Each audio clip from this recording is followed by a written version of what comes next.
கடவுள் பத்தி ஒவ்வொருத்தருக்கும் ஒவ்வொரு புரிதல் இருக்கும். என்னோட புரிதல்ல இருந்து வேணா ஒண்ணு சொல்றேன். உங்களுக்கு புரியுதான்னு பாருங்க.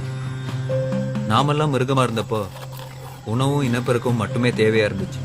அதுல கொஞ்சம் மிருகங்க சிந்திக்க ஆரம்பிச்சிருச்சு. அப்படிப்பட்ட மிருகங்களுக்கு மனுஷங்கன்னு பின்னால பேர் வச்சுக்கிட்டாங்க.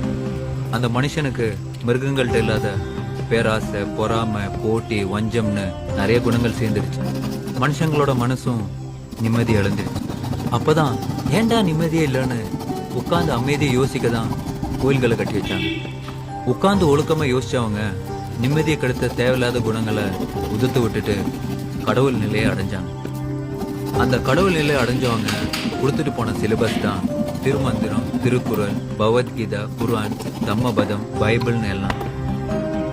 அந்த சிலபஸை உண்மையா புரிஞ்சுட்டவங்க கடவுளோட மனநிலையை அடைய முடியும்.